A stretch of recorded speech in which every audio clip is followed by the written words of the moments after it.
To demarcate himself. లేకపోతే పవన్ కళ్యాణ్ మూల్యం చెల్లించుకోవాల్సిన పరిస్థితి ఏర్పడుతుంది రాజకీయాల్లో. సార్ ఇక పీపీపీతోనే ప్రగతి అంటూ ఉన్నారు సార్ చంద్రబాబు నాయుడు. వాజ్పేయి కూడా ఇదే నమ్మారు. మౌలిక వసతులు ప్రాజెక్టులతో సంపద సృష్టికి వాజ్పేయి నాంది పలికారు అని చెప్పి. ఇది చంద్రబాబు నిన్నటి స్టేట్మెంట్ సార్. మొన్నటి స్టేట్మెంట్ కూడా చెప్తాను. పీపీపీ విషయంలో రాజీ లేదు, కేంద్ర మార్గదర్శకాల ప్రకారమే ఆర్థిక ఊతము అని చెప్పేసి. సో మొన్న మోదీ, నిన్న వాజ్పేయి, పీపీపీతో వీళ్లను లింక్ చేస్తూ ఉన్నారు సార్ చంద్రబాబు నాయుడు. ఎందుకు చంద్రబాబు నాయుడు పదే పదే పీపీపీ విషయంలో వివరణ ఇచ్చుకోవాల్సి వస్తుంది?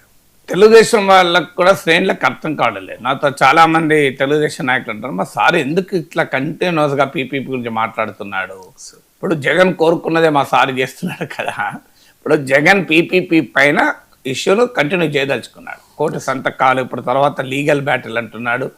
నెక్స్ట్ ఎలక్షన్ల వరకు మీరు చూడండి, పీపీపీని వైద్య కళాశాలల్ని కంటిన్యూ చేస్తాడు జగన్. ఎందుకు కంటిన్యూ చేస్తాడంటే దానిపైన వైసీపీకి అడ్వాంటేజ్గా ఉంది. నేను ఇదివరకు చాలాసార్లు చెప్పాను, అనేక సర్వేలు కూడా స్పష్టంగా 80% పీపీపీ విషయంలో చంద్రబాబు ప్రభుత్వం తప్పు చేస్తోందన్న భావనలో ఉన్నారు. సో వైసీపీకి 40% ఓటింగ్ మించి లేదు, కానీ 80% ప్రజలు పీపీపీని వ్యతిరేకిస్తున్నారు. లేకపోతే చంద్రబాబు నాయుడు ఇన్నిసార్లు ఎందుకు మాట్లాడతాడు? నిజంగానే ప్రజల్లో అనుకూలత ఉంటే ఇన్ని వివరాలు ఇచ్చుకోవాల్సిన అవసరం ఉండదు కదా. సో ప్రజల్లో అనుకూలత లేనప్పుడే వివరాలు ఇచ్చుకుంటారు ఎవరైనా. మన ఇంట్లో ఏదైనా తప్పు చేసిన వాడు వెనకాల పడకుండా వివరణ ఇచ్చుకుంటూ పోతుంది. నేను అట్లా కాదు, నా ఉద్దేశం అది కాదు, నేను అలా అనుకోలేదు, మీరు ఇట్లా అనుకుంటారని నేను చూడలేదు, నేను ఇట్లా కాదు, మీరు ఒక్కసారి వినండి అని చెప్తూనే ఉంటారు.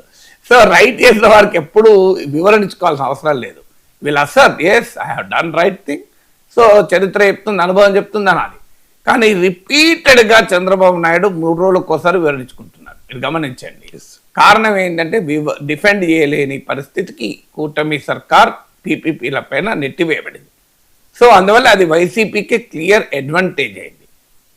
ఆ క్లియర్ అడ్వాంటేజ్ కావడాన్ని గమనించిన చంద్రబాబు నాయుడు డ్యామేజ్ కంట్రోల్లో భాగంగా దాన్ని మళ్ళీ చెప్తూ వస్తున్నాడు. కానీ ఎలా ఉంటుందంటే, ఇప్పుడు మీకు చేతికి దురద పెడుతుంది, మీరు దానికి ఇడిచిపెట్టినా ఏం కాదు, ఆయింట్మెంట్ రాసినా ఏం కాదు, గోకేమనుకోండి ఏమవుతుంది, ఇంకా పెరుగుతుంది. ఇప్పుడు ఆ పీపీపీ పైన సరిగ్గా చంద్రబాబు నాయుడు చేస్తున్న అదే. సో దాన్ని వదిలేసినా అదే the issue will die it's natural death. అంటే వైసీపీ దాన్ని ఎంత మేరకు నిలబెడుతుంది అనేది ప్రశ్నే. ఎందుకంటే ఒక్క ఇష్యూ ఉండదు, అనేక ఇష్యూస్ ఉంటాయి. లేదు పీపీపీల పైన మేము వెనక్కు తగ్గుతున్నాం, ప్రజల అభిప్రాయం మేరకు అని చెప్పి దాన్ని క్లోజ్ చేసిన ఆయింట్మెంట్ రాసినా ఏం కాదు. ఆయింట్మెంట్ రాయడం లేదు, వదిలేయడం లేదు, దాన్ని ఇంకా రేకింగ్ అప్ అంటారు కదా ఇంగ్లీష్లో. దాని తాపకోసారి పీపీపీల మీద చంద్రబాబు వివరించుకుంటున్నారు. అది జగన్మోహన్ రెడ్డికి అడ్వాంటేజ్ కదా. వన్స్ ఫర్ ఆల్ ఒక పాలసీ పైన యాక్షన్ తీసుకొని ఇక దాన్ని క్లోజ్ చేస్తే ఒకవేళ నెగిటివ్ ఉన్నా ఆ డ్యామేజ్ అక్కడికి ఆగిపోతుంది, కంట్రోల్ అవుతుంది. ఎందుకంటే దాన్ని ఇంకా జగన్ సాధిస్తున్నాడంటే అర్థం చేసుకోవచ్చు. ఎందుకంటే ఆయనకి అది అడ్వాంటేజ్గా ఉంది కనుక. చంద్రబాబు నాయుడు ఎందుకు సాధిస్తున్నాడో తెలుగుదేశం వాళ్ళకి అర్థం కావడం లేదు. తెలుగుదేశం శ్రేణులు అంటున్నారు, సార్ దీన్ని వన్ టైం అఫైర్గా క్లోజ్ చేయకుండా మా సార్ ఎందుకు ఇలా పదే డిఫెండ్ చేసుకుంటున్న కొద్దీ ప్రజల్లో చర్చ పీపీపీ సరైందా అని. చంద్రబాబు నాయుడే కాదు, ఎవరు కూడా పీపీపీ సరైందని కన్విన్స్ చేయలేరు ప్రజల్ని. ఇప్పుడు నేను వాజ్పేయితో జాతీయ రహదారులు ఉదాహరణ ఇచ్చారు. జాతీయ రహదారుల పైన ప్రయాణం చేసిన ఎవరైనా చంద్రబాబు నాయుడు సమర్థిస్తాడా? ఎంత దారుణం ఉంటే ఇక్కడ నుంచి వరంగల్ పోవాలంటే నీకు కొన్ని వందల రూపాయలు, కరెక్ట్ గుర్తులేదు కానీ ఫ్యూ హండ్రెడ్స్ అవుతుంది మీకు ఒక టోల్ గేట్ రూపంలో. ఇది కార్లలో పోతున్న వాళ్ళకే పడుతుంది అనుకుంటారు, బస్సులో పోయేటోళ్ళు కూడా పడుతుంది. ఎందుకు పడుతుంది అంటే ఆర్టీసీ పైన కూడా భారం అవుతుంది, మళ్ళీ మన పైన భారం అవుతుంది కదా. టోల్ గేట్లు మీకు అడుగరు. ఇప్పుడు పివి నరసింహారావు ఎక్స్ప్రెస్ హైవే ఉంది, ప్రభుత్వం నిర్మించిన ఎక్స్ప్రెస్ హైవే. మీకు అదే నేషనల్ హైవే ఉంది, వరంగల్ కావచ్చు, మీకు విజయవాడ హైవే కావచ్చు, బెంగళూరు హైవే కావచ్చు. పివి నరసింహారావు ఎక్స్ప్రెస్ హైవే మీద పోతున్నవాడు 5 రూపాయలు కట్టలేడు. కానీ ఈ జాతీయ రహదారుల మీద పోతున్నవాడు అడుగడుగునా టోల్ ట్యాక్స్ కడుతున్నాడు. మరి పీపీపీ ప్రజలకు భారం కాదా?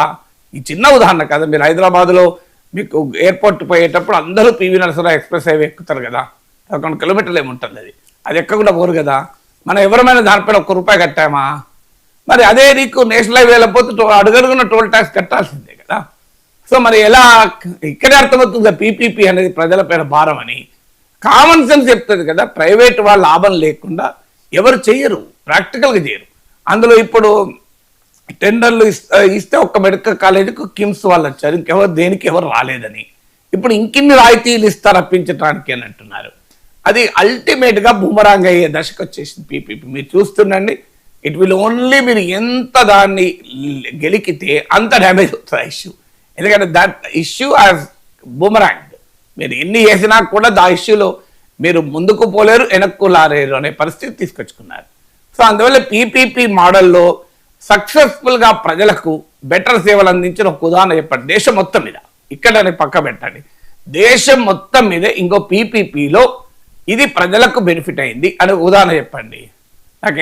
At least in the entire country. ఇప్పుడు చంద్రబాబు నాయుడు ఇన్నిసార్లు అంటున్నాడు కదా పీపీపీ చాలా మంచిది, పీపీపీ పైనే అన్నది, వాజ్పేయి పీపీపీ అన్నాడు, మోడీ పీపీ. అసలు వాజ్పేయి మోడీలు పక్క పెట్టండి, మీరు చెప్పండి ఇంకో 5 ఎగ్జాంపుల్స్ పీపీపీ మోడల్లో ఇంకో ప్రజలకు ప్రభుత్వంలో ఉన్న దానికన్నా చౌకగా సమర్థవంతంగా జరిగిన ఒక్క ఉదాహరణ చూపెట్టండి. సమర్థవంతంగానే దొరుకుతాయి, ఎందుకంటే డెఫినెట్గా కొన్ని అంశాల్లో government is inefficient, private is efficient, దాంట్లో ఏం డిస్ప్యూట్ లేదు. మీరు గవర్నమెంట్ హాస్పిటల్కు ఒక కార్పొరేట్ హాస్పిటల్కు పోండి, ఖచ్చితంగా నీకు ఎఫిషియెంట్గా ఉంటుంది, దాంట్లో ఏం డిస్ప్యూట్ ఏమున్నది. కానీ కార్పొరేట్ హాస్పిటల్లో ప్రైస్ ఎంత, ఛార్జ్ ఎంత పడుతుంది, ఇక్కడ ఎంత పడుతుంది. ఈ మధ్య మాకు బంధువుల అమ్మాయికి బ్రెస్ట్ క్యాన్సర్ వస్తే ఆమె చాలా పేదవాళ్ళు, డబ్బులు కట్టుకోలేరు. నిమ్స్లో నా ఆంకాలజీ హెడ్ డిపార్ట్మెంట్ డాక్టర్ సదాశివుడు గారు అంటే నేను ఆయనతో మాట్లాడి పంపించాను. 20 లక్షలు అయ్యే ఖర్చు అయ్యేది నిమ్స్లో వారికి ఆరోగ్యశ్రీలో ఉచితం అయిపోయింది. మరి వారు ఎంత ఆనందంగా ఉన్నారు ఇవాళ. మీరు ఇది పీపీపీలో సాధ్యమా? సింపుల్ క్వశ్చన్ కదా, ఇది పీపీపీలో సాధ్యమా? సో నీకు ఇంకో మా డ్రైవర్కు ఆరోగ్యం బాగలేకపోతే కొన్ని లక్షల రూపాయలు ఖర్చు వచ్చింది. నేను డాక్టర్ బీరప్ప గారు నిమ్స్ డైరెక్టర్గా మాట్లాడి అతనికి ఆరోగ్యశ్రీ ఉంది, సో అతనికి బెటర్ ట్రీట్మెంట్ ఇప్పించగలిగాను. ఇదే పీపీపీలో సాధ్యమా? నా అనుభవాలు 2 చెప్పాను మీకు. పేదవాళ్ళు, సాధారణ పేదవాళ్ళకు కూడా ఇంత బ్రహ్మాండంగా నీకు ట్రీట్మెంట్ పొందగలిగారు. కానీ పీపీపీలో సాధ్యమా? అందువల్ల మనం చూసాం కదా కరోనా టైంలో ప్రైవేట్ ఆసుపత్రులు ఏ రకంగా ప్రజలను దోచుకున్నారో చూశారు కదా. సో ఇది కళ్ళారా మన కళ్ళ ముందు కనబడుతున్న PPP better, PPP maybe more efficient కాదని నేను అంటలేను. ఎందుకంటే ప్రైవేట్ ఈజ్ సర్టన్లీ ఎఫిషియెంట్ కొన్ని విషయాల్లో, ఎందుకంటే డబ్బులు ఎక్కువ ఉన్నప్పుడు ఎఫిషియెంట్గా ఉంటుంది. నీకు కార్పొరేట్ హాస్పిటల్ ఎఫిషియెంట్ ఎందుకు ఉండదు, డబ్బులు కడుతున్నావు కదా. గవర్నమెంట్లో కూడా అదే రకమైన రిసోర్సెస్ పెట్టు, అది కూడా ఎఫిషియెంట్ ఉంటుంది. మీకు అల్టిమేట్గా పబ్లిక్ ఓనర్షిప్పా ప్రైవేట్ ఓనర్షిప్పా కాదు, దాన్ని ఎలా నడుపుతున్నది పాయింట్. ఇలా ఐఐటీలు కూడా గవర్నమెంట్లో ఉన్నాయి. షో మీ 1 ఇంజనీరింగ్ కాలేజ్ ఐఐటీతో సమానమైన స్టాండర్డ్స్లో ఉన్న ఒక్క ఇంజనీరింగ్ కాలేజ్ నాకు చూపెట్టండి దేశం మొత్తం మీద. కాస్త బిట్స్ లాంటి కాలేజీలు వచ్చినా నెక్స్ట్ లెవెల్లో వస్తాయి. బిట్స్ కావచ్చు, విఐటి కావచ్చు, ఇవన్నీ ఏవచ్చినా show me 1 private medical college which can come anyway near to all India institute of medical sciences. ఏఎంఎస్కు దగ్గరలో ఏదైనా ఒకటి చూపెట్టండి. అదంతెందుకు, మీకు ఇంజనీరింగ్ సీట్లు వచ్చిన వాళ్ళు ఏ కాలేజీలు ఆప్ట్ చేసుకుంటారు? ఫస్ట్ గవర్నమెంట్ ఇంజనీరింగ్ కాలేజీలు ఆప్ట్ చేసుకుంటారు కదా, మరి ప్రైవేట్ ఎందుకు ఆప్ట్ చేసుకుంటలేరు? మెడికల్ సీట్ వచ్చిన వాళ్ళు, నీట్లో మంచి ర్యాంక్ వచ్చిన వాళ్ళు ఫస్ట్ ప్రిఫరెన్స్ ఏ గవర్నమెంట్ మెడికల్ కాలేజీలకు ఇస్తారు? ప్రైవేట్ మెడికల్ కాలేజీలకు ఇస్తారు ఎవరన్నా? గవర్నమెంట్ మెడికల్ ఇస్తున్నారు. కామన్ సెన్స్ కదా, మరి ఎందుకు ఇస్తున్నారు? వాళ్ళు పల్లెకి ఇస్తున్నారా? సో పీపీపీ కదా అని చెప్పి వాడు పోతలేరు కదా. సో అందువల్ల అల్టిమేట్గా పీపీపీ అనేది సర్టన్గా ప్రజల మీద భారం. ఎఫిషియెంట్గా ఉంటే గవర్నమెంట్ కన్నా మోర్ ఎఫిషియెంట్గా పనిచేయచ్చు, కాదని అన్నాను. ఇక్కడ ప్రైవేట్ సెక్టార్లో ఉన్నాయి, గవర్నమెంట్ కన్నా మోర్ ఎఫిషియెంట్ ఉన్నాయి, చాలా ఉన్నాయి, దాంట్లో ఏం డిస్ప్యూట్ లేదు. గవర్నమెంట్ అంతా ఎఫిషియెంట్గా ఉంటుందని నేను సర్టిఫికేట్ ఇవ్వడం లేదు. గవర్నమెంట్లో చాలా ఇన్ఎఫిషియన్సీ ఉంటుంది, కానీ డెఫినెట్గా కాస్ట్లీ అవుతుంది, చీప్ అయితే కాదు. మీకు పీపీపీ వల్ల ప్రజలకు మేలు రకం వైద్యం వస్తుంది అనేది నిజం కాదు. ఖచ్చితంగా ప్రజలకు నాణ్యమైన వైద్యం వస్తుందా? రావచ్చు. మీకు ఇప్పుడు కార్పొరేట్ హాస్పిటల్ పోండి, నాణ్యమైన వైద్యం వస్తుంది, ఎందుకంటే నువ్వు డబ్బులు కడతావు కనుక. అందువల్ల పీపీపీ పైన సమర్థించుకునే అవకాశమే లేదు. అందుకనే అడిగింది, ఇప్పటికైనా చంద్రబాబు నాయుడు గారు వాజ్పేయి పేరు మోడీ పేరు ఎందుకండి? మీరు చెప్పండి ఒక 4 ఉదాహరణలు. ఇంకో ఈ 5 ఉదాహరణలు మీరు ఎవరైనా వెళ్ళి చూడండి. పీపీపీలో ఇంకో అద్భుతంగా ప్రజలకు మేలు చేస్తున్న ఒక 5 ఎగ్జాంపుల్ చెప్పండి వివిధ రంగాల్లో. లేదు ఒక శాసనసభ సంఘం పంపించండి, లేదు ఒక జర్నలిస్టుల బృందాన్ని పంపించండి. ఇంకా చూడండి అయ్యా, ఇంకా దేశంలో ఇంకా 5 పీపీపీ ఉదాహరణలు ఉన్నాయి. ప్రజలకు ప్రభుత్వం కన్నా ఎంత మెరుగైన సేవలు ఇస్తున్నాయి చూడండి అని చెప్పండి. అప్పుడు ఆంధ్రప్రదేశ్లో అమలు చేయండి. అదేది లేకుండా స్కూల్లో కూడా పీపీపీకి అప్పచెప్తా అంటే, సో దానికి డిఫెండ్ చేసుకోలేక మోడీ వచ్చాడు. ఇప్పుడు వాజ్పేయి కూడా వచ్చేసారు ఆఖరికి. సో వాజ్పేయి ఒక్క పీపీపీ పని చేయలేక, వాజ్పేయి చాలా పనులు చేశారు, మరి అవన్నీ చేయండి. వాజ్పేయి చేసిన పనులన్నీ మీరు చేస్తే సంతోషమే కదా. సో వాజ్పేయి హయాంలో జరిగింది, మోడీ హయాంలో జరిగింది అంటే ఇప్పుడు చంద్రబాబు నాయుడు నేను రైట్ చేసినా అని చెప్పుకోలేక మోడీ కూడా చేశాడు, వాజ్పేయి కూడా చేశాడని చెప్పుకోవాల్సిన అవసరం ఏమొస్తుంది. పీపీపీ విషయంలో వాజ్పేయి టాపిక్, వాజ్పేయి సంస్థాన సభలో పీపీపీ ఎందుకు వచ్చింది మధ్యలో అంటే ఒక రకంగా సర్టిఫై చేసుకోవడం. అంటే వాజ్పేయి చేసింది నేను చేస్తున్నా, మోడీ చేసింది నేను చేస్తున్నా, నాదేమీ లేదు, నేను తప్పు చేయడం లేదు అనే వివరణ ఇచ్చుకోవాల్సిన పరిస్థితి ఎందుకు నెట్టివేయబడ్డారు. నేను రైట్, నేను నా అనుభవం ఇది, ఇంకా మీరు ప్రపంచ ఉదాహరణలు ఇవి అని కాన్ఫిడెంట్గా చెప్పాల్సింది పోయి చూడండి వాజ్పేయి కూడా చేశాడు, మీకు వాజ్పేయి అంటే మంచోడే కదా, సో వాజ్పేయి చేశాడు, చూడు మోడీ చేశాడు, మీకు మోడీ అంటే ఇష్టమే కదా, ఇదేం డిపెండింగ్ అని నాకు అర్థం కాదు. మోడీ చేస్తాడు, వాజ్పేయి చేస్తాడు, ట్రంప్ చేస్తాడు, తప్పు ఎవరు చేసినా. సో ఒకరు చేస్తే రైట్, ఇంకోరు చేస్తే రాంగ్ అవుతుందా. సో వాజ్పేయి ఆ రోజున్న national highways is different. Vajpayee జాతీయ రహదారులను ఏర్పాటు చేయడంలో కీలక పాత్ర పోషించాడు. జాతీయ రహదారులకు అవసరమయ్యే నిధులు వేరు, మెడికల్ కాలేజీలకు నిధులు వేరు, ఈ రెండింటి మధ్య తేడా ఉంది కదా. మొత్తం మెడికల్ కాలేజీలకు 6-7 కోట్లు అవుతుంది. ఈ ప్రైవేట్ ఇప్పుడు పీపీపీకి ఇస్తున్న అన్నీ కంప్లీట్ చేయాలంటే మీకు ఎంత 2.5 లక్షల కోట్ల బడ్జెట్లో 7,000 కోట్లు. మరి జాతీయ రహదారులు అంత తక్కువ ఖర్చు అవుతాయా? నీకు దేనికి ఏది అనేది ఇంపార్టెంట్ కదా. మీకు పీపీపీలో అంటే ప్రభుత్వానికి పెట్టుబడులు లేని చోట, ప్రభుత్వానికి టెక్నాలజీ లేని చోట మీరు పీపీపీ అంటే తప్పలేదు.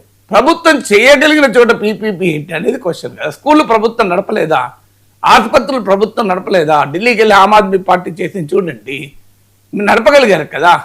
సో మీకు ప్రభుత్వం మరి స్కూళ్ళు నడపలేక, ఆసుపత్రులు నడపలేక ఇదేం నడుపుతారు? పోలీస్ స్టేషన్లు కూడా పీపీపీకి ఇస్తారా నాకు చెప్పండి.